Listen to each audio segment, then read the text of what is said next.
সামনে কুরবানির ঈদ, আল্লাহ রহমতে আমাদের পর্যাপ্ত পরিমাণে আমাদের পশু গরু মজুত রয়েছে। পার্শ্ববর্তী দেশ থেকে কোনোভাবেই পশু যাতে না ঢুকে সেই ব্যাপারে বিডিআরদেরকে ইতিমধ্যেই আমরা নির্দেশনা দিয়েছি। মিট প্রসেসিং সেন্টার থাকা উচিত প্রত্যেক জেলাতে।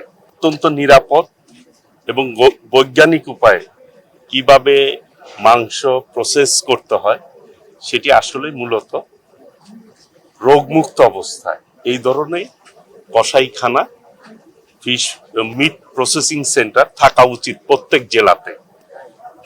কারণ আমরা যত্রতত্র আমরা এই পশু জবাই করি, যেটি পরিবেশকে নষ্ট করে, দূষিত করে, রোগ ছড়ায়, যেটি আমরা অনেকেই ঠিকভাবে উপলব্ধি করতে পারি না।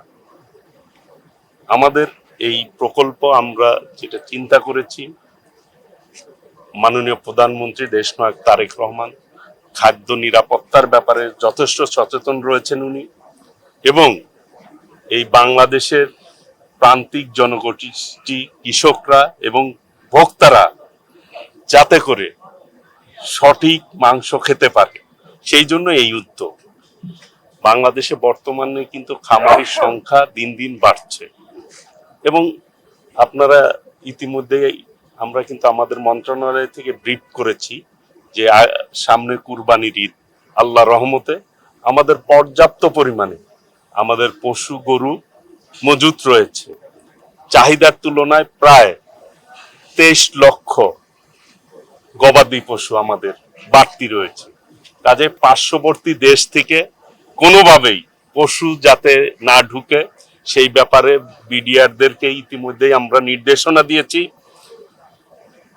আমাদের দেশ, সবাই মিলে আমরা দেশের স্বার্থ রক্ষা করে আমরা পথ চলবো, যেটি আমাদের মাননীয় প্রধানমন্ত্রী সবসময় বলে থাকেন, করব কাজ গর্ব দেশ, সবার আগে বাংলাদেশ। কাজেই আমরা এই দেশের উন্নয়নের জন্য, এই দেশের অগ্রগতির জন্য আমরা আমাদের মাননীয় প্রধানমন্ত্রী দেশনায়ক তারেক রহমানের নেতৃত্বে এগিয়ে যাব এবং বাংলাদেশকে একটি আধুনিক বাংলাদেশ গড়ে তুলব ইনশাআল্লাহ।